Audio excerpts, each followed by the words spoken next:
kami seluruh umat-Mu di seluruh muka bumi ini datang untuk menyembah Raja segala Raja, kelahiran-Mu yang kesekian ribu kali ini kami peringati pada hari ini.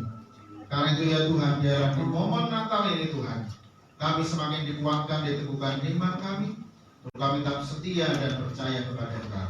Terima kasih ya Tuhan, kami mudah hadir di tengah-tengah ibadah kami pada saat ini. Ya Roh Kudus yang menaungi kami dan melindungi kami. Terima kasih ya Tuhan atas kehadiran-Mu. Terima kasih ya Tuhan atas perkenanan-Mu dalam kehidupan kami.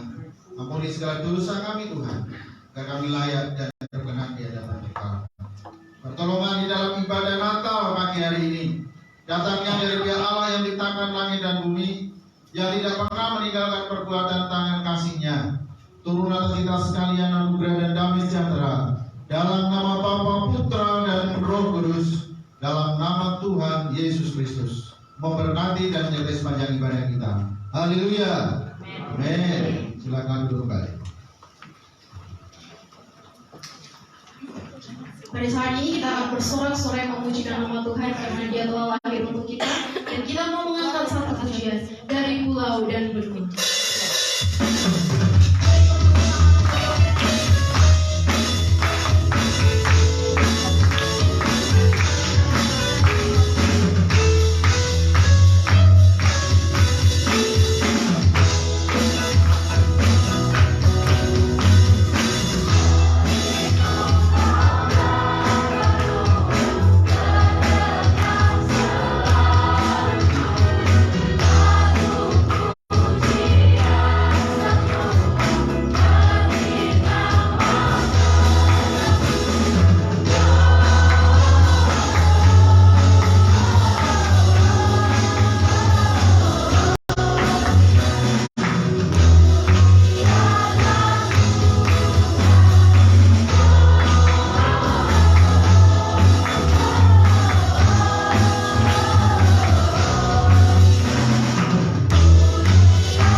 dan memuliakan nama Tuhan.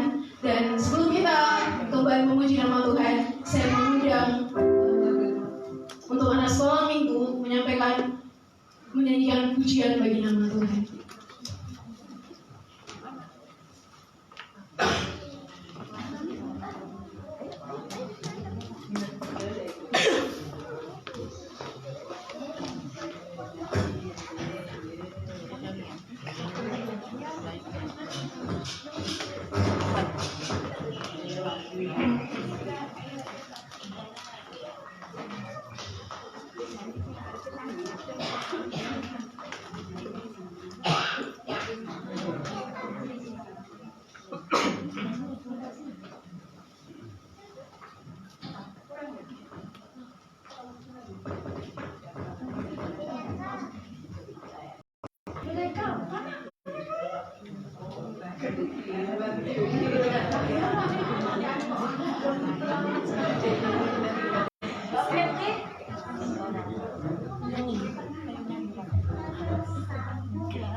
Untuk mengikuti apa yang saya katakan dan apa yang saya lakukan. Kita mulai. Yesus lahir buat saya. Yesus lahir buat kamu. Yesus lahir buat kita semua. Oke, sekali lagi ya. Yesus lahir buat saya. Yesus lahir buat kamu. Yesus lahir buat kita semua. Kita angkat pujian, Dia lahir untuk kami, Dia lahir untuk kami.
Tiba saatnya kita untuk mendengarkan kebenaran firman Tuhan.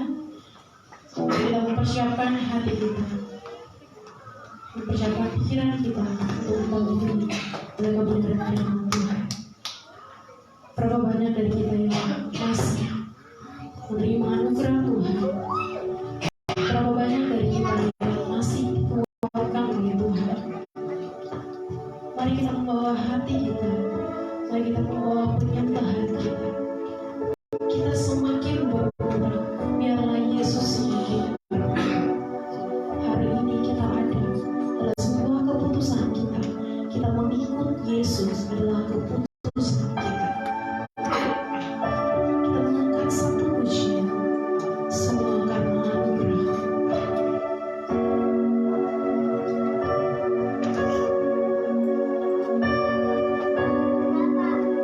Haleluya, Tuhan Yesus.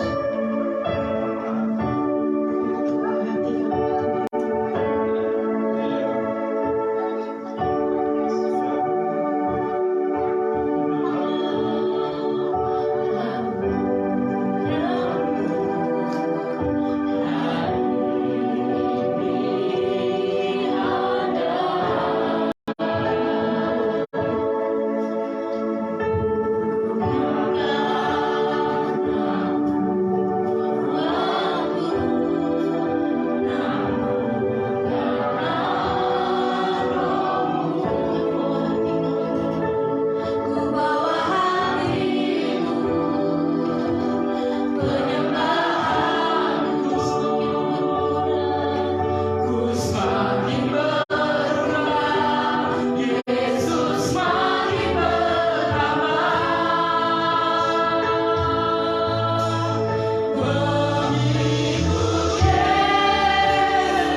sehingga begitu akan tumbuh dan berakar dan terus bertumbuh akhirnya menghasilkan buah 10, 20, 60 bahkan 100 kali lipat.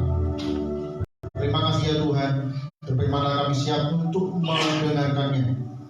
Penuhi pewahyuan ilahi hamba-Mu yang berbicara, supaya setiap perkataan yang keluar dari lidah bibirnya dikuasai dan dituntun oleh Roh Kudus sendiri.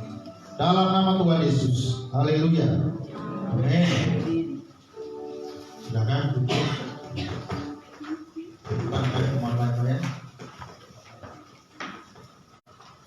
Selamat pagi, shalom. Ini adalah hari yang sangat istimewa bagi kita semua umat Tuhan di seluruh dunia. Natal bukan hanya milik orang Kristen saja, tapi adalah Natal untuk semua bangsa, semua umat manusia. Kalau kita sampai hari ini masih bisa merayakan Natal, itu adalah sebuah anugerah, sebuah kasih karunia yang sangat besar dalam kehidupan kita secara pribadi. Karena saya merasakan hampir saja saya tidak bisa merayakan Natal sama dengan Bapak Ibu dan Saudara.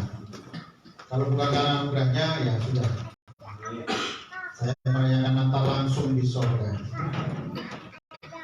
Ya. Baik, kita akan baca firman Tuhan. Kalau Natal tidak membaca tentang kelahiran Tuhan Yesus, ya kurang mantap ya. Kita baca di dalam Injil Lukas pasal 2. Tidak bagus.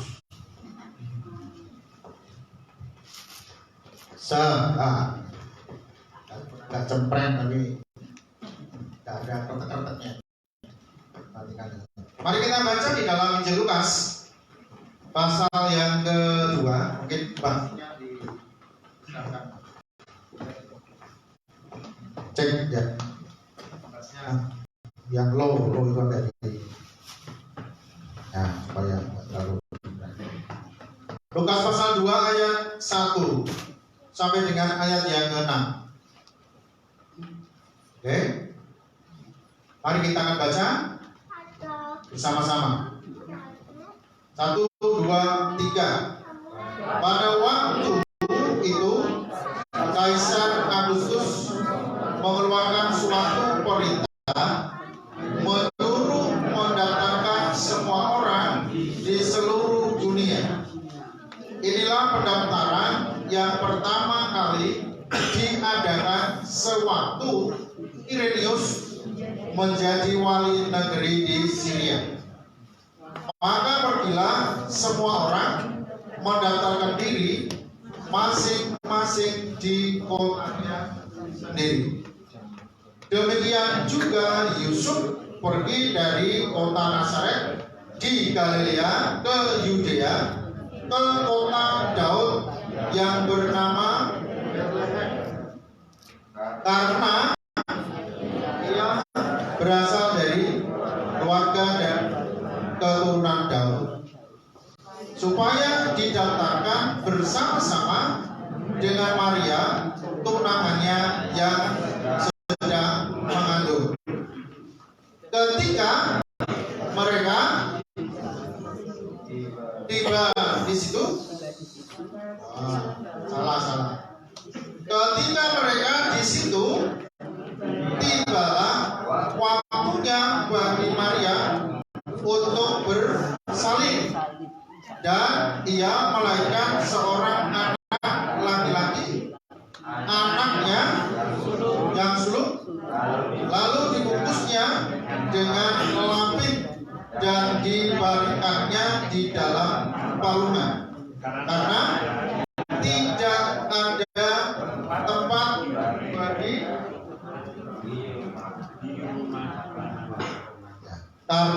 tidak ada tempat bagi mereka di rumah penginapan. Amin. Bapak Ibu dan Saudara saudara yang dikasih Tuhan, untuk kita sudah merayakan Natal sekian puluh kali kan? Tergantung kita umurnya sekarang berapa. Kalau panjenengan sekarang umurnya 70, kemudian mungkin sekolah minggu sekitar umur berapa? 5. Berarti panjenengan sudah merayakan berapa kali? 65 kali. Banyak sedikit. Banyak ya. Itu kalau hanya satu kali merayakan Natal, itu minimal. Padahal pada waktu kita Natal, kita bisa merayakan di bulan Desember itu bisa berkali-kali. Untuk tahun ini minimal kita sudah 3 kali ini ya. Yang pertama tanggal 4, kalau yang tanggal 5 juga ikut ya, kalau tanggal 18 ikut juga, lalu yang sekarang tanggal 25. Berarti 4 kali ya, ini 4 kali. Nah pertanyaannya adalah, selama panjenengan semua merayakan Natal, itu kira-kira apa yang panjenengan dapatkan? Yang didapatkan apa? Selama mengikuti Natal, yang paling terkesan apa yang didapatkan? Hah? Sukacita. Nah, Iya Pak. tunggu ya, jujur loh ya. Ya. Hadiah. Bagi yang dapat hadiah. Apalagi? Makan. Ya. Bagaimana kalau sekali waktu Natal tanpa makan? Hah? Oh iya. Kira-kira gimana ya? Ya, enggak enak ya. Pasti enggak enak. Kalau Natal enggak ada makan, Natal enggak ada kue, itu kayaknya sih sepi ya. Nah, sepi. Nah, itu sudah tradisi. Padahal Natal pertama kali kan tidak ada kue. Adanya itu tai domba. Betul nggak? Kambing di situ. Nggak ada roti, nggak ada sirup, betul nggak? Adanya air hujan. Ya, itu Natal yang pertama kali loh Bapak Ibu. Dan itu kita ini keterlaluan. Mestinya kita juga harus mencontoh Natal pertama kali. Sekali waktu kita Natalan di kandang domba. Ya, sekali waktu kita Natalan di kandang domba yang luar biasa itu, ya. Nah, kalau di situ kan tidak mungkin kita kasihkan makan pun tidak mau makan kan gitu. Nah, Bapak Ibu Saudara, Natal itu saya katakan kemarin di tanggal 18 itu bukan lampu-lampu ini ya. Karena Natal pertama kali juga tidak ada lampunya, betul nggak? Tidak ada, malah apa? Ya gelap kan gitu ya. Kadang pada waktu itu paling ya apa itu? Ubli ya atau obor macam itu. Itu realistis. Ya itu artinya realistis Natal yang pertama kali. Nah, Bapak Ibu kita tidak akan bahas tentang itu karena yang penting adalah maknanya. Makna Natal itu apa? Mari kita akan sungguh-sungguh telaah di sini. Apa yang sudah kita baca? Nah, makna Natal yang pertama adalah Natal itu bukti Tuhan itu merendahkan dirinya. Ya, kerendahan hatinya Tuhan sampai di titik yang paling bawah. Saya yakin kita yang di sini tidak ada yang lahir di kandang domba. Ada yang berojol di kandang domba? Tidak ada ya? Tidak ada. Kita lahirnya di mana? Minimal. Ya, enggak lah. Yang tua paling tua mungkin waktu itu belum ada di bidan ya. Ya, minimal di rumah. Betul nggak? Entah yang nolong itu dukun bayi apa siapa, tapi minimal tempatnya itu layaklah sebagai manusia. Betul nggak? Di rumah sekalipun rumahnya mungkin tidak mewah, tapi di rumah ada atapnya dan yang bersih lah semacam itu. Tetapi Natal yang pertama betul-betul sangat-sangat tidak layak menurut standar ukuran manusia. Kenapa kok Tuhan tidak lahir di istana? Apa tidak bisa lahir dari kalangan konglomerat atau dari kerajaan? Ya kenapa mesti harus Maria yang ada di desa Nazaret itu? Siapa sudah pernah ke Nazaret ya? Ada di sini? Belum. Ya pokoknya dibayangkan anak desa.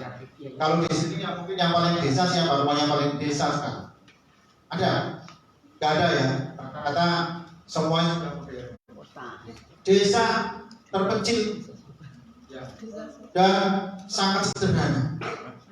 Sehingga ketika dia harus mendapat diri berjalan, ya karena setiap orang diwajibkan untuk sensus yang pertama kali diadakan di sana.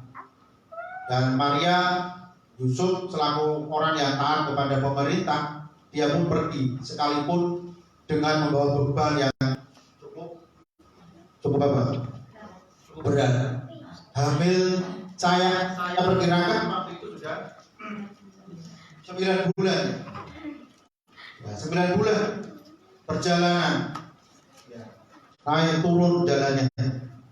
Itu bukan hal yang mudah, saudara. Pasti merasa kesakitan. Itu hal yang betul-betul real. Kita bayangannya jangan seperti yang yang luar biasa, enggak, biasa saja, normal, hampir normal sekalipun itu tidak dilakukan secara biologis antara Yusuf dengan Maria tanpa ada hubungan suami istri. Sekalipun demikian normal prosesnya, dia harus 9 bulan, bukan karena Roh Kudus bicara 3 bulan langsung lahir atau 2 hari, enggak. Alkitab katakan dia 9 bulan, normal seperti manusia biasa juga. Nah ketika dia mengalami itu, wah menderita. Tapi Yusuf dan Maria ini selalu sampai dan juga dia tetap konsisten sebagai salah satu dari warga negara untuk tetap datang mendaftarkan diri di sana, ya. Nah, ketika tiba di satu tempat itu, akhirnya dari penginapan sudah tidak ada, sudah penuh semua, gitu ya. Akhirnya ya yang ada tangga domba ini ya sudah lahir di situ. Ini membuktikan bahwa bentuk kerendahan hati itu yang paling rendah, ya, rendahnya. Karena yang selayaknya itu adalah tempat untuk melahirkan domba, kambing, domba, ya gitu ya. Tapi kok dibuat untuk melahirkan manusia. Kasur itu sebenarnya adalah untuk domba, bukan untuk manusia. Tetapi Natal ini rela, ya, dibaringkan beralaskan jerami. Ya, jangan bayangkan spring bed. Kadang tidak ada spring bed jerami. Saya sudah punya pengalaman menggembalakan kambing dan sapi. Jadi kalau kambing lahir ya sudah taruh situ yang paling baik. Begitu ya. Nah, karena itu maka saudara, Allah saja merendahkan diri sebenarnya seperti itu, memberikan teladan kepada kita untuk kita juga mau merendahkan diri. Apa itu makna merendahkan diri? Bentuk merendahkan diri adalah kita membutuhkan sesuatu dalam hidup kita, kuasa yang lebih tinggi, karena memang kita tidak punya daya apa-apa, kita tidak punya kekuatan apa-apa. Ya, sehebat apapun, contoh seorang olahragawan yang angkat besi, bisa dia mengangkat 200 kilo misalnya, 2 kintal ya, dia angkatnya dengan tangan satu. Tapi kalau tiba-tiba salah satu sarafnya putus, bisa nggak dia? Ya. pasti tidak bisa. Kalau salah satu sarafnya putus, sekalipun badannya gede, ototnya gede, dia akan tidak bisa berbuat apa-apa. Itu menunjukkan bahwa hidup kita ini betul-betul tidak berdaya, tidak punya kekuatan. Hanya Tuhan sumber dari segala kekuatan. Maka kita harus mau merendahkan diri untuk kita datang kepada Dia, untuk kita berharap, untuk kita mengandalkan kepada Tuhan, tidak mengandalkan kekuatan kita sendiri, tidak mengandalkan kemampuan kita. Siapa sih kita? Tidak ada kekuatan apa-apa, Bapak Saudara. Maka mari kita merendahkan diri di hadapan Tuhan dan kita mau datang kepada Tuhan yang punya segalanya dan hidup kita. Itu tandanya kita merendahkan. Ya, itu tandanya kita merendahkan diri. Tapi kalau orang nggak rendah diri, alah, urusan koyo, urusan saiki ya, saiki. Itu namanya orang yang sombong. Ya, itu orang yang sombong. Kalau orang yang rendahkan diri, rendahkan hatinya, nggak begitu. Urusan besok pun kita harus siap. Tidak ada itu. Coba kalau anak sekolah, contoh aja, dia ingin mendapatkan ijazah kan. Goal daripada anak sekolah itu kan selembar kertas itu, betul nggak? Ya, selembar kertas. Selembar kertas ini yang ada tulisannya ijazah, itu goalnya. Yang direwangi melekan, betul nggak? Buaran tugas. Kalau sekolah kedinasan, muncul, gundul, nekali, ya kan? Harus perang, kayak merayap dan sebagainya. Itu goal. Kira-kira lebih jelek daripada itu. Kalau ada bisa ditolak nih. Dulu ada yang kabel itu di mana ya? Mic-nya kabel itu. Ya. Itu aman ya. Contoh, tidak ada. Ya.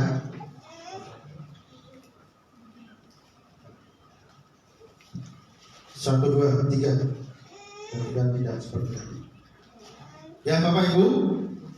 Nah kalau seorang siswa berkata, alah itu nanti utang belakang, ya kan?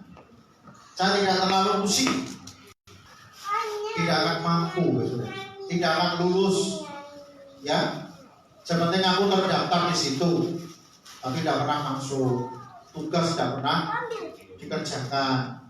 Kira-kira dapat nggak selembar kertas? Ya, guru sudah sepakat dalam rapat pleno bahwa si A ini sudah tidak ada harapan untuk mendapatkan ijazah. Karena apa? Tidak memenuhi persyaratan. Bapak Saudara, hidup kita ini di hadapan Tuhan, kita tidak boleh masa bodoh. Tapi kita harus mulai berpikir dalam hidup kita ini untuk masa depan kita. Goal kita ikut Tuhan itu apa? Goalnya apa, Bapak Saudara? Tujuan akhirnya apa? Ya, kita ingin masuk surga. Surga itu memang gratis, tapi bukan berarti murah. Bapak Saudara, siapa yang bisa membeli surga? Tidak ada. Alkitab katakan, andai kata seluruh dunia ini diuangkan untuk menyelamatkan satu jiwa saja, bisa nggak? Alkitab katakan tidak bisa. Bayangin itu, satu nyawa itu ditukar dengan seluruh dunia bumi saya ini loh. Itu berapa triliun. Kalau dunia ini dijual, nilainya berapa Bapak Saudara? Hah? Nggak bisa, nilainya nggak bisa kita menghitung bumi ini. Oh, kenapa begitu? Karena Bapak Ibu Saudara, bumi dan segala isinya ini di hadapan Tuhan itu tidak ada artinya. Ya, sangat kecil Bapak Saudara. Karena itulah maka kita ini yang punya jiwa ini harus kita hargai. Mari kita merendahkan hati kita. Mari kita untuk kita datang menyembah Raja segala raja yang punya surga, yang punya hak untuk kita masuk ke sana. Kalau tidak kita pikirkan mulai sekarang, nggak bisa, saudara. Kita nggak bisa masa bodoh. Tuhan memang berikan lebar-lebar kesempatan kepada semua orang. Karena Natal itu untuk semua bangsa, untuk semua orang. Bukan untuk segelintir orang, bukan hanya untuk orang Kristen saja. Tapi untuk semua bangsa yang mau menerima Dia sebagai Tuhan dan Juru Selamatnya secara pribadi, maka Dia akan diberikan anugerah itu. Nah, Bapak Ibu yang dikasih Tuhan, mari kita siapkan diri kita, karena kita tidak akan pernah tahu. Ya, mari kita mulai peduli dengan jiwa kita. Bagaimana caranya? Karena ada dua kebutuhan di dalam kehidupan manusia. Yang pertama adalah kebutuhan jasmani. Amin. Kebutuhan jasmani itu apa? Hah? Makanan, apa lagi? Minum, pakaian, tempat tinggal. Ya. Makanan, minuman, tempat tinggal itu adalah kebutuhan primer kita. Sekalipun orang tanpa tempat tinggal juga masih bisa hidup, betul nggak? Ya, banyak orang yang tidak punya tempat tinggal, tetap dia bisa hidup, ya, kan gitu. Jadi yang sangat modern adalah makanan dan minuman, pakaian. Ya, karena pakaian itu kita malu kalau nggak pakai pakaian, ya, gitu. Ini yang wujud itu jasmani. Nah, kebutuhan rohani apa? Apakah rohani kita bisa dikasih makan dengan makanan roti, dengan minum jus, dengan apa lagi? Ya, kebab. Tidak bisa. Namanya aja kebutuhan rohani. Makanya yang dibutuhkan adalah hal-hal yang apa? Rohani. Kalau yang rohani itu apa? Yang utama adalah ibadah itu sama dengan makanan dan minuman itu ibadah. Ya. Kemudian berbuat baik, amal itu termasuk kebutuhan tempat tinggal rohani, gitu ya. Nah, jadi yang nomor satu adalah ibadah, karena ibadah itu adalah hubungan kita dengan siapa? Dengan Tuhan, baru saudara. Kalau kita nggak pernah hubungan dengan Tuhan, kira-kira bagaimana? Ingah dong kita, bener nggak? Ini bahasa Jerman. Ingah ini, tahu maksudnya? Malu nggak? Malu dong. Kalau kita nggak pernah hubungan, kok tiba-tiba Tuhan, aku memang orang berdosa Tuhan. Terus Tuhan berkata apa? Siapa memang kamu? Aku tidak mengenal kamu. Enggak. Nah, gitu. Ya tapi gitu. Kalau kamu aja nggak pernah datang kepada aku, kamu nggak pernah peduli dengan Tuhan. Cuek ya. Kira-kira kalau bagian ini cuekin, kira-kira bagaimana? Hah? BT, Pak. BT. Apa itu? Emang enak dicuekin?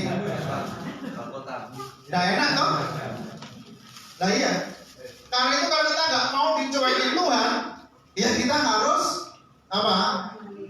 Ya harus kita peduli. Jangan cuek dengan Tuhan. Itu poin yang kedua. Jadi makna Natal yang pertama adalah sebuah kerendahan hati, kerendahan diri yang sangat-sangat rendah dengan rela lahir di kandang domba. Lalu makna Natal yang kedua adalah sebuah kepedulian Allah atas umatnya, atas semua manusia di muka bumi yang mau menerimanya, yang mau merespon akan kasih dan kebaikan Tuhan. Tuhan begitu sangat peduli kepada kita, tapi kenapa kita malah apa? Cuek. Ya, cuek nambahin bebek. Jadi kelahiran Sang Penebus di sebuah kandang memperlihatkan kepeduliannya. Yesus peduli dengan mereka yang tidak mendapatkan yang tidak mendapat tempat dalam masyarakat. Tuhan Yesus sungguh-sungguh tidak mau menang-menangan. Bisa saja kan? Tuhan bisa menciptakan satu tempat losmen di situ tiba-tiba, bener nggak? Untuk dirinya itu masih kosong dengan kasur yang ini yang lebih bagus daripada mereka. Tiba-tiba, tetapi dia tidak mau. Tidak dia lakukan itu sekalipun bisa. Tuhan begitu sangat peduli. Tuhan tidak egois, tapi Tuhan begitu peduli kepada kita sebagai umatnya. Kepedulian dia ditunjukkan dengan dia menjadi manusia. Ya, menjadi manusia yang berdosa atau tidak berdosa? Tuhan tidak berdosa, sangat salah. Ya. Tuhan tidak pernah berdosa. Dia datang ke dunia dengan penuh kesederhanaan. Dia tidak mempedulikan statusnya, walaupun dia Tuhan. Dia tidak mempertahankan itu. Karena dia sangat peduli kepada kita, maka dia mau datang ke dunia. Nah, Tuhan aja mau datang ke dunia, kok ya. Tapi kenapa kita yang dikasihnya ini kok nggak mau datang? Kira-kira bagaimana? Bapak Ibu Saudara, ya. Hari ini Kawal Liputan mendatangi Natalan anak sekolah minggu di Dikajilu di Bandung. Tadi pagi jam 7 berjalan. Salah satu bentuk seorang pejabat nomor 1 di Kota Madiun ini datang menjenguk anak-anak sekolah minggu Natalan. Ya, Tuhan Raja segala raja mau datang ke dunia kita. Dia peduli. Siapa yang dipedulikan? Kita semua. Ya, kita semua diperdulikan, kita semua diperhatikan oleh Tuhan.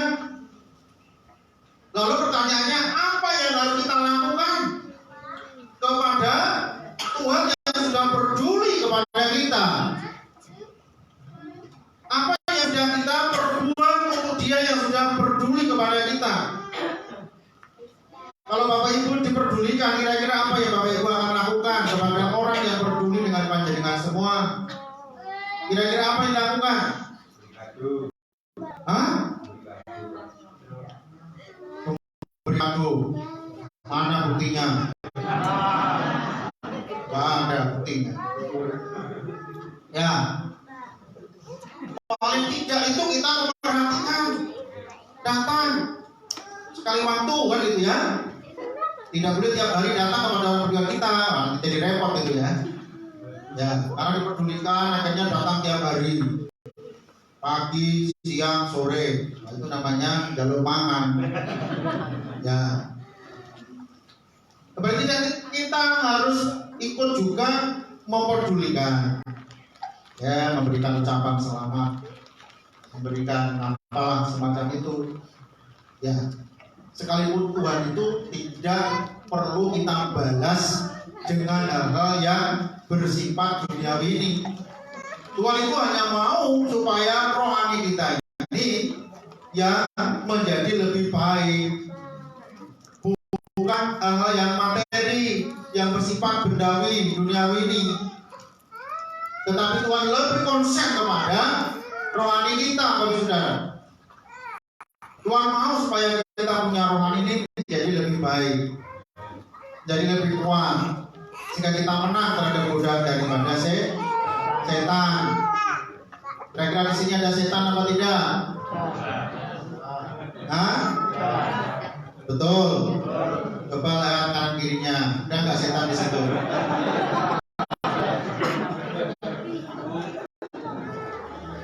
Ya, di sini pun ada setan, saudara. Kalau panjenengan mendengarkan khotbah sambil kanan, nah itu tandanya. Ya, setan sudah menyusup Nah, karena itu saya himbau kepada semuanya, selama ibadah HP tolong disetel pesawat. Ya, selama ibadah HP disetel mode pesawat. Ngerti apa orang ini? Sing nom-nom sih mesti paham, yang tua belum tentu. Ya, supaya tidak ada telepon yang masuk. Silent, boleh. Kalau itu HP digunakan untuk Alkitab loh ya, maksudnya. Tapi kalau tidak, lebih baik dimatikan. Pakai Alkitab yang seperti ini, boleh. Nah, supaya tidak terganggu konsentrasi kita. Lalu yang kedua, Bapak Ibu Saudara, ya kalau kita dengarkan khotbah, kalau kita ngomong dewi, nah itu salah satu tim daripada sampai dewi saya ngomong. Ya. Sementara dengarkan firman Tuhan, pikirannya melayang-layang. Mau sotone enak apa ora? Setan. Jangan mau Anda ini. Ya, kayaknya sih tak suruh bawa pulang aja sotonya, nggak usah dibahas. Ya, dan lain-lain. Jangan mau pikiran kita ini dikacaukan oleh setan. Sementara kita di sini, tapi pikirannya kemana? Di kerjaan atau di mana? Ya, di mana-mana. Itu khotbah radang rampung-rampung. Ya, nah itu adalah salah satu. Nah, kan begitu dia. Ingin mencuri kan? Dan itu kan mencuri, membunuh, dan membinasakan. Jangan mau kita dibinasakan. Ya. Lalu yang terakhir, Bapak Saudara, wah ini. Yang terakhir itu sebenarnya. Yang pertama tadi apa? Mana Natal yang pertama? Ya. 1, 2, 3. Merendahkan diri. Yang kedua.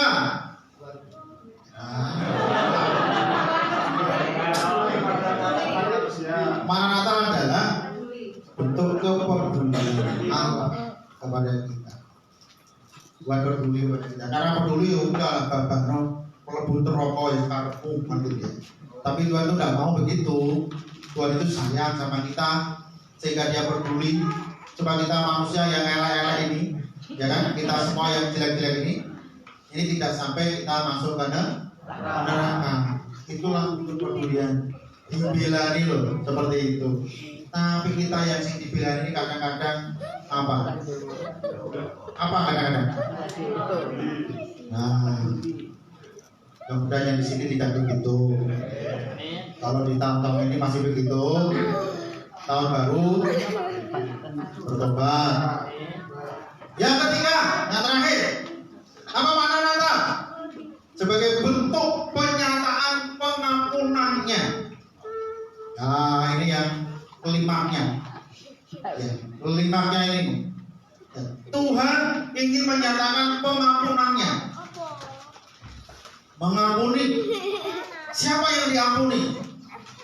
Semua dosa-dosa orang yang menerima dia, yang percaya kepada dia, dosanya dia diampuni. Ya. Tuhan mengampuni secara total, tidak pakai syarat apa-apa. Ya kurang apa Bapak. Ya, apa dhewe sing gawe dosa atau ada di sini yang tidak berdosa? Angkat tangan. Coba. Ada yang tidak berdosa? Saya mau lihat wajahnya seperti apa. Rupa-rupanya kita ini orang-orang yang berdosa. Wajah-wajah orang berdosa. Betul nggak? Nah, ngaku lebih baik daripada enggak mengaku. Percuma enggak mengaku, Tuhan itu sudah tahu kok bahwa kita ini orang yang berdosa. Upah dosa ialah maut. Tapi kasih karunia Allah ialah hidupnya kekal di dalam Kristus Yesus Tuhan kita. Bapak Ibu Saudara, Tuhan mengampuni dosa kita yang begitu banyak, dosa kita yang begitu menjijikkan itu. Tuhan ampuni, Tuhan bereskan. Itu loh. Kenapa kita masih tidak mengerti? Kenapa kita masih belum mengerti juga? Ya, Tuhan sudah siapkan pengampunan itu kepada kita, orang yang berdosa ini. Sehingga yang harusnya kita bayar, kita digratisi, saudara. Yang harus kita bayar dengan apa? Hukuman di dalam penyiksaan. Dan Tuhan gantikan sehingga kita tidak mati atau tidak disiksa di dalam api yang jahanam ini. Ya, bayangin kalau kita ini bakar itu kira-kira gimana? Seurep orang mati, wah, berlempuh wajahnya jadi mengerikan. Tapi nggak mati. Bayangkan, ya, beberapa waktu yang lalu korban apa itu ya? Yang kebakar itu ya, masih ada. Akhirnya gimana itu ya? Peristiwa itu ya? Hah? Gimana itu? Ngeri. Jadi sampai mengkangkang, sampai ada yang begini. Tapi kalau di dalam hukuman kekekalan tidak mati, kalau saudara. Tidak ada yang mati. Makanya dikatakan di dalam Alkitab di sana terdapat ratap dan kertak gigi keruk-keruk. Dan orang berteriak-teriak karena kesakitan dan minta tolong. Siapa yang bisa menolong? Tidak ada. Sebuah penderitaan yang tanpa batas, penyiksaan yang tanpa batas. Itulah tempat yang tidak kita inginkan. Kita maunya di surga yang penuh berlimpah dengan susu dan madu, yang penuh dengan kebahagiaan, tempat yang sangat-sangat indah. Sekalipun kita sekarang juga belum pernah ke sana. Tapi kalau Bapak Ibu mau ke sana sekarang juga bisa. Saya bisa membuat panjenengan masuk surga sekarang kalau mau. Ya, tapi kayaknya tidak mau ya. Saya kepengen makan soto lah. Ya, namanya soto lebih menarik daripada surga, gitu ya. Nah, Bapak Ibu yang dikasih Tuhan, Tuhan memberikan pengampunan dosa kita. Makanya mulai sekarang komitmen kepada Tuhan. Tuhan sudah mengampuni dosamu loh. Mulai sekarang Tuhan katakan apa? Jangan berbuat dosa lagi, kata Tuhan. Seperti wanita yang ketangkap basah lagi berzina, lalu dihadapkan oleh para Farisi. Menurut hukum Taurat, wanita ini harus dilempari batu sampai mati, gitu kan? Lalu Tuhan Yesus berkata apa? Hei kalian semua, siapa di antara kamu yang tidak berdosa, ambil batu yang pertama dan lempari wanita ini. Mereka berani nggak? Nggak berani. Semuanya tidak berani karena mereka pun juga orang yang berdosa. Tuhan pun memberi kesempatan, Bapak Ibu Saudara. Tuhan memberi kesempatan kepada wanita itu, sehingga Tuhan berkata, aku pun tidak menghukum kamu, hei, ya. Tetapi mulai sekarang ini, jangan berbuat dosa lagi. Mari, atau apa? Berhenti, ya. Kalau Tuhan masih berikan hidup kita sampai hari ini, karena kita sudah berbuat dosa, hati-hati, saudara. Ya, Tuhan masih berikan anugerah dan kesempatan kepada kita. Coba kalau Tuhan tidak berikan anugerah, ya, begitu banyak orang kasus di dunia maya, di dunia nyata ini, ya, banyak orang yang tidak punya kesempatan untuk memperbaiki dosanya. Berita-berita saya tidak pernah menyaksikan sih. Berita-berita seorang kakek ditemukan di kamar hotel meregang nyawa dengan teman wanita kencannya. Kakek, bayangin. Sering nggak mendengar berita itu? Hati-hati kakek-kakek ya.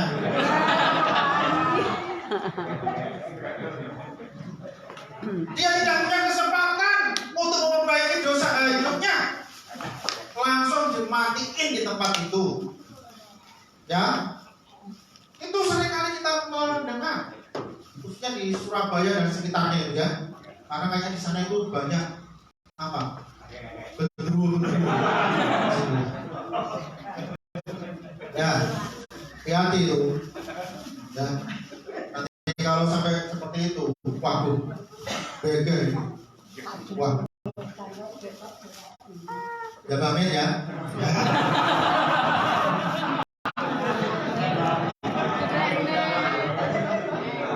Saya yakin banget ini orangnya nggak begitu, ya. Ya. Jadi jangan berpikir yang macam-macam ini hanya apa, ya. Hati-hati. Ya bukan hanya kakek-kakek sih, semua, ya semua kita. Makanya hati-hatilah. Ya, kalau pernah melakukan itu jangan lakukan lagi. Berhenti, sudah selesai. Karena Tuhan juga sangat mengasihi kita. Ya, mari kita perbaiki hidup kita. Kita bukan orang yang baik. Saya termasuk bukan orang yang baik. Kita semua bukan orang yang baik. Tapi mari kita belajar untuk hidup yang lebih baik. Belajar untuk taat kepada Tuhan. Di momen Natal ini, mari kita betul-betul mengoreksi, refleksikan diri kita akan pengampunan yang Tuhan sudah berikan kepada kita. Gitu ya. Kalau Tuhan sudah mengampuni, kenapa kita masih berbuat dosa lagi? Bapak Ibu pernah melihat kerbau? Sudah pernah melihat kerbau ya? Kerbau didusi, nosi. Barang ngono apa meneh? Ya, tahu bupaan nyemplung meneh. Ya, makanya ada istilah kumpul kebo. Apa itu maksudnya? Lalu teman sedih. Ya, jangan sampai kumpul ke kebo, tapi kumpulan sapi.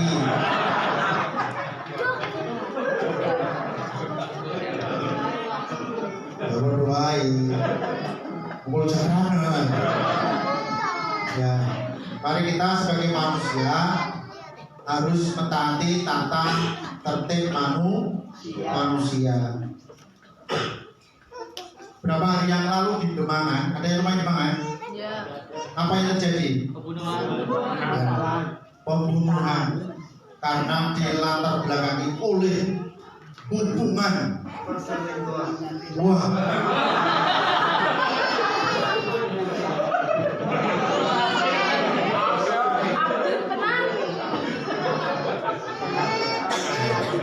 Nah, untuk ini sekalipun penglihatannya tidak terlalu jelas.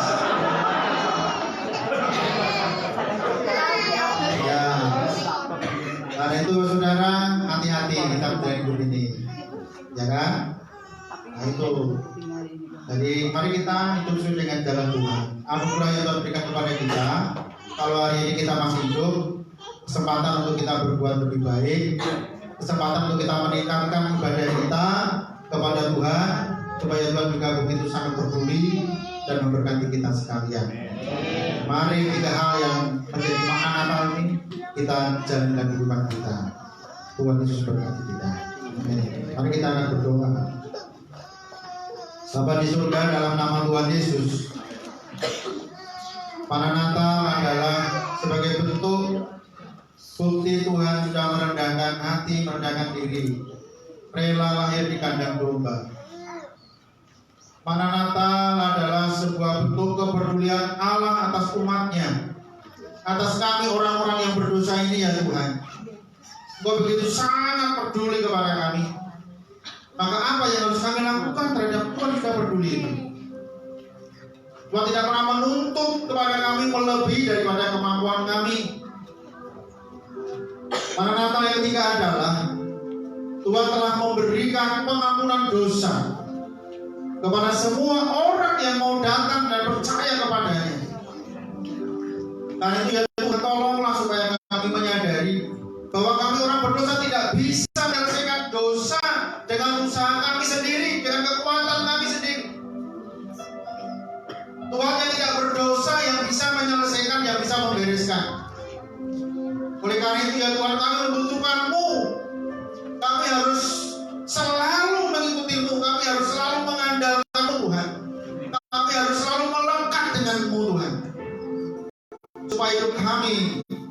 layak dan kami berkenan untuk mendapatkan mahkota kehidupan, untuk mendapatkan kehidupan kekal di dalam kerajaan sorga. Makasih Tuhan untuk kami, supaya di tahun-tahun ke depan, kalau Tuhan masih cinta kami, untuk kami ada di dunia ini, hidup kami akan lebih baik daripada tahun 2022. Terima kasih Tuhan, beri kekuatan kepada kami, mampu memahami akan rencanamu dan kehendak-Mu. Dalam nama Tuhan Yesus, kami berdoa dan mengucap syukur. Haleluya. Amin. Tuhan berkati kita. Oke, selamat Natal saudara ya. Sukacita dan Natal senantiasa melingkupi dalam kehidupan kita semuanya. Amin ya.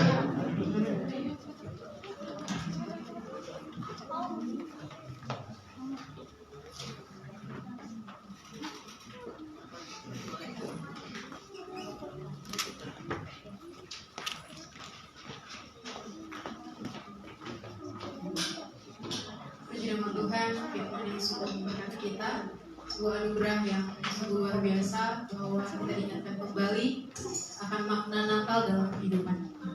Dan saat ini kita akan memberikan persembahan kita untuk Tuhan, untuk memberikan yang terbaik untuk Tuhan. Kita mengangkat satu pujian sambil persembahan dijalankan. Kita mengangkat satu pujian, kita sorga berkembanglah dengan kamu.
Perhatikanlah bunga batu dilarang.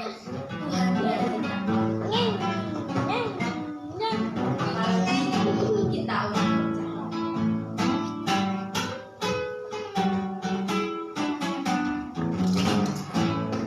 Perhatikanlah bunga batu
Selanjutnya kita akan menyaksikan drama kecil yang sudah dipersiapkan oleh rekan-rekan kita. Kita akan menyaksikan setiap drama kecil yang sudah dipersiapkan. Saya berikan kesempatan di waktu.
Dahulu ada seorang perawat namanya Maria. Dia sedang bertunangan dengan Yusuf. Maka simak bersama-sama apa yang terjadi dengan Maria.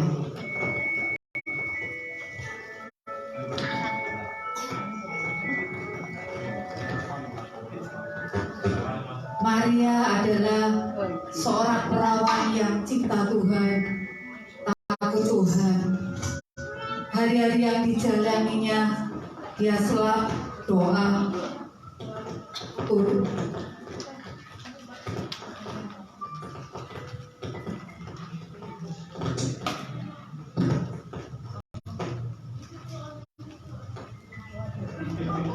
dalam kesendirian itu. Tiba-tiba ada seorang malaikat mendatangi Maria. Salam sejahtera. Hai Maria. Damai Allah menyertai engkau.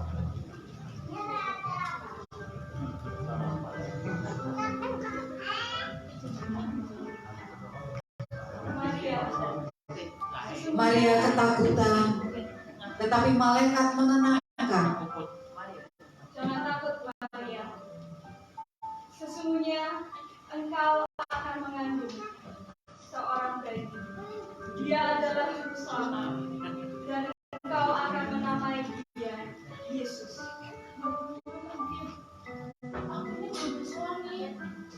Roh Kudus akan turun atasmu. Kuasa Allah yang Maha Tinggi akan menaungi engkau. Sebab bagi Allah tidak ada yang mustahil. Aku ini hamba, jadilah menurut kehendak-Mu. Maria menerima dengan penuh sukacita kehendak Allah. Di satu sisi tunangannya yang bernama Yusuf, dia mengalami gundah gulana karena dia tahu bahwa tunangannya Maria telah mengandung.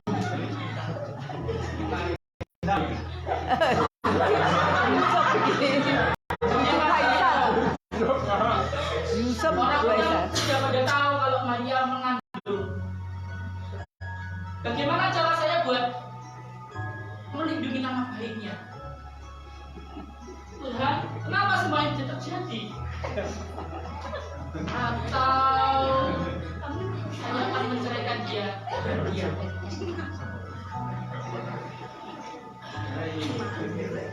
Tuhan, saya benar-benar bingung Tuhan. Saya nggak tahu apa yang saya lakukan. Yusuf galau dan dia tertidur. Dalam tidurnya itu tiba-tiba ada seorang malaikat yang mendatanginya. Malaikat itu adalah malaikat Gabriel. Yusuf anak Daud, Siapa kamu? aku diutus Allah untuk memberitakan kepada jangan takut mengambil Maria sebagai istri, karena yang dikandung Maria adalah anak dari Tuhan. Dia akan menjadi juru selamat atas seluruh umat. Terima kasih ya Tuhan. Ternyata anak yang dikandung oleh Maria adalah anak dari Roh Kudus. Terima kasih Tuhan. Yusuf akhirnya menerima Maria karena malaikat telah menjelaskan bahwa Maria mengandung dari Roh Kudus. Oke, tak kira babu putih.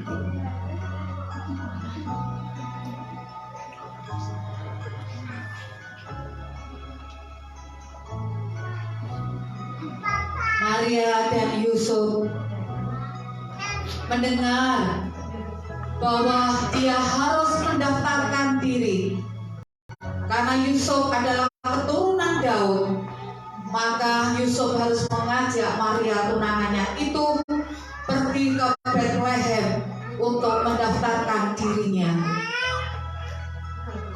Dalam kondisi hamil tua, Maria harus bersama-sama Yusuf pergi ke Bethlehem. Mereka terus berjalan dan berjalan.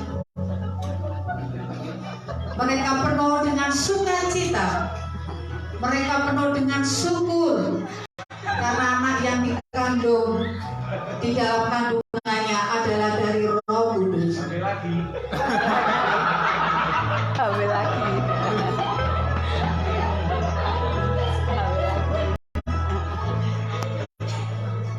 Sampailah mereka di Bethlehem. Maria, hari sudah mulai gelap. Kita harus segera mencari penginapan. Betul, ambil lagi. Stop. Kamu boleh menginap di sini. Aku nyaurin dulu kayaknya. Permisi. Apakah boleh kami bermalam di tempat ini? Gak boleh. Gak boleh. Nah, takutnya. Sabar ya Maria. Oh, Martini. Maria apa Martini? Sabar ya, Maria. Coba kamu lihat, sepertinya ada kandang domba. Mungkin itu tempat yang tepat untuk kita bermalam sementara. Mereka akhirnya menemukan kandang domba karena penginapan yang dia cari semuanya penuh dan tidak ada tempat bagi Maria. Saat dia di kandang domba, Maria kesakitan. Maria mengalami kesakitan karena mau bersalin. Dia mengadu kepada Yusuf, ini gimana? Perut saya sakit. Dan akhirnya bayi itu telah lahir dengan selamat. Mulai malaikat Tuhan mengiringi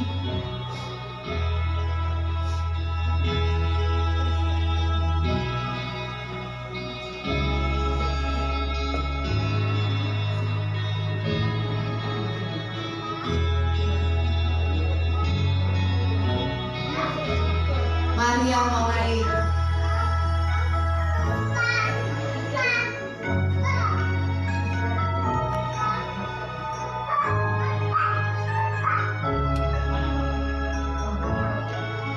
Yusuf dan Maria diberkati dengan seorang bayi, di mana bayi itu adalah bayi istimewa. Mereka menamakan Yesus dan malaikat Tuhan mengiringinya.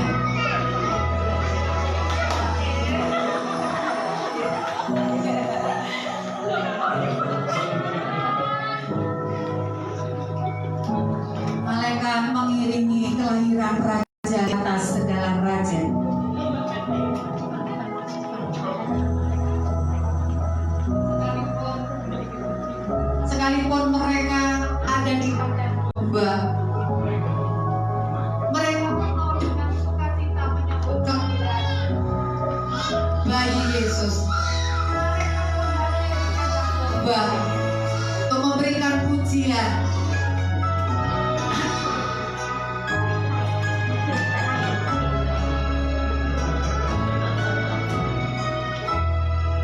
Pada saat itu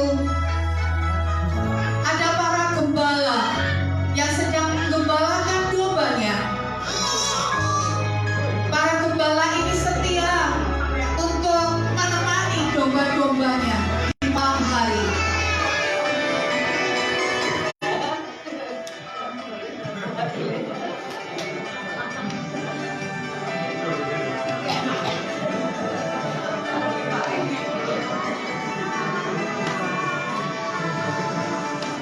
Gembala itu kaget karena ketemu dengan malaikat. Hai gembala, jangan takut. Hari ini aku memberitakan kesukaran besar bagi umat manusia. Seorang bayi yang dibungkus kain lampin dan diletakkan di atas palungan akan lahir untuk seluruh umat. Dia dibungkus dengan lampin dan dibaringkan di dalam palung. Para gembala itu kemudian dia mencari bayi itu,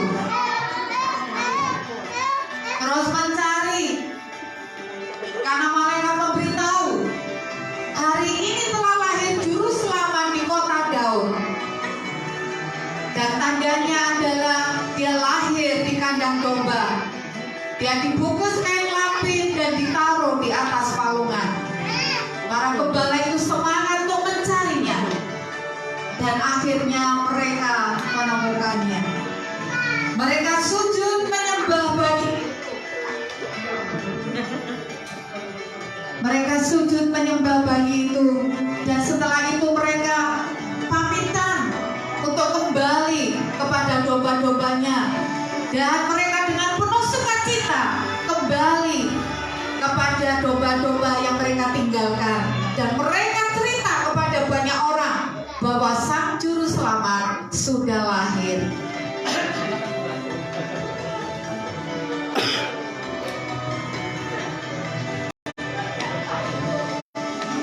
Selang beberapa bulan kemudian, ada orang-orang Majus. Mereka adalah ahli-ahli perbintangan. Mereka melihat bintangnya dari timur sebagai tanda bahwa Sang Juru Selamat telah lahir. Kemudian mereka sepakat, orang-orang Majus ini, untuk mencari bayi Yesus itu, dan dituntun oleh bintangnya.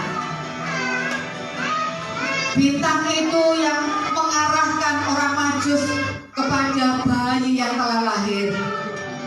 Bintang itu bukan bintang sembarangan, tapi bintang itu bintang yang akan memberikan tanda bahwa bayi itu telah lahir. Pelan-pelan, pelan-pelan.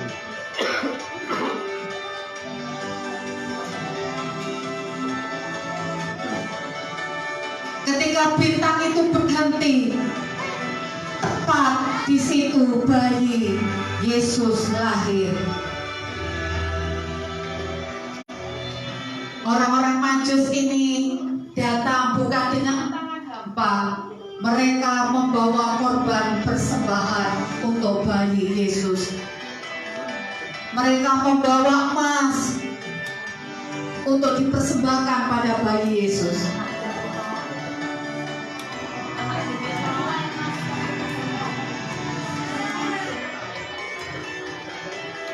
Mereka membawa kemenyan untuk bayi Yesus, dan mereka membawa mur, yaitu minyak wangi, untuk bayi Yesus. Mereka bersukacita karena mereka bertemu dengan bayi Yesus.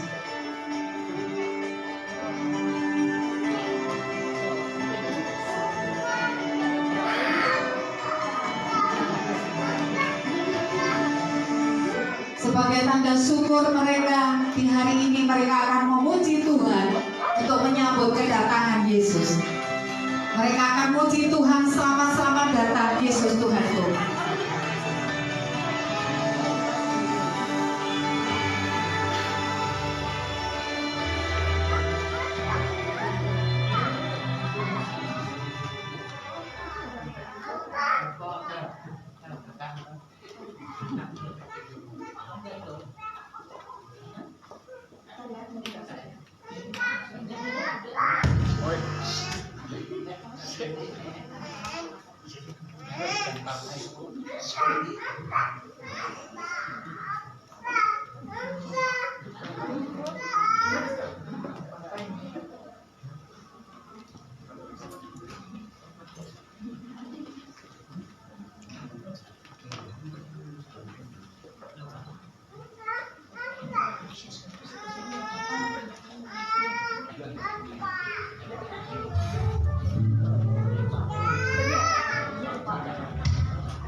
Demikian Bapak Ibu, drama singkat dari kolaborasi anak-anak sekolah minggu, remaja dan orang dewasa. Kiranya apa yang sudah mereka persembahkan, mereka boleh menjadi berkat bagi kita semua untuk mengingatkan bagaimana proses kelahiran Tuhan Yesus yang begitu ajaib. Kami serahkan kepada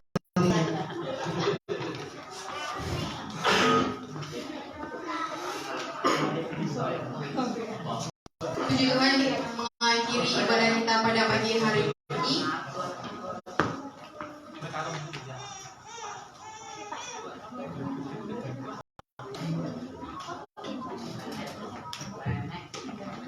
Kita akan mengakhiri ibadah pagi hari ini mengangkat satu pujian, selamat datang Yesus Tuhan.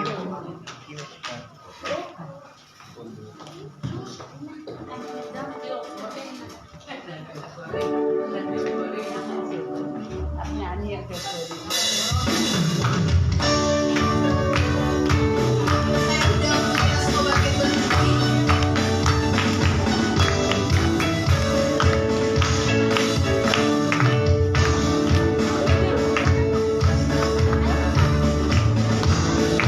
Kita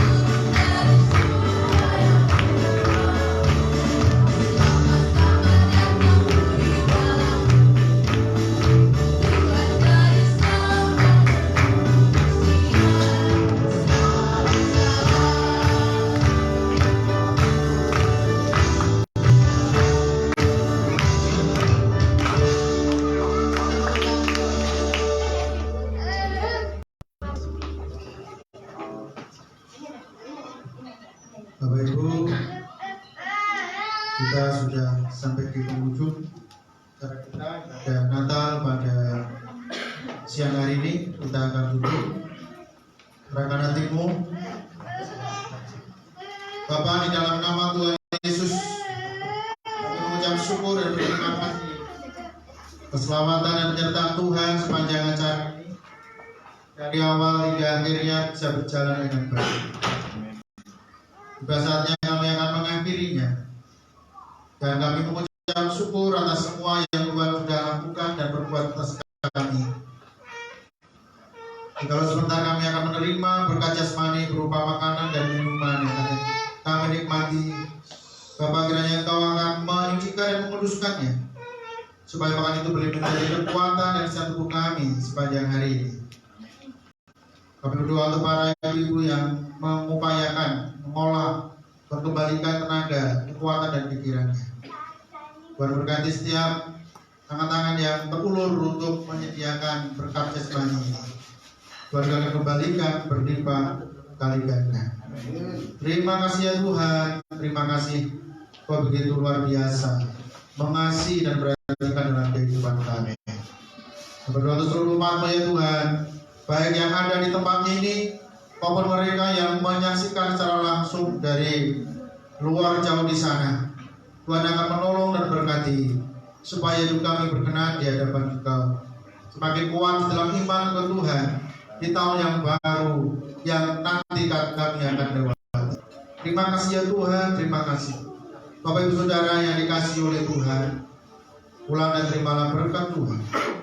Kiranya kasih dan karunia, damai dan sejahtera, berkatnya dari surga, dicurahkan, dilimpahkan atas kehidupan kita masing-masing, mulai sekarang dan sampai Maranatha, kedatangan Kristus Yesus yang kali kedua.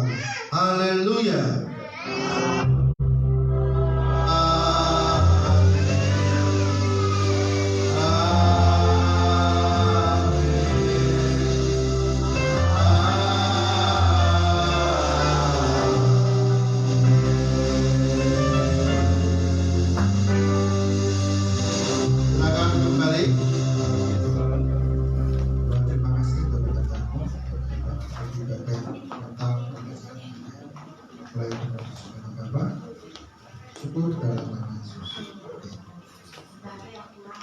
Bapak Ibu, sudah dikasih Tuhan, jangan ada yang lupa atau mungkin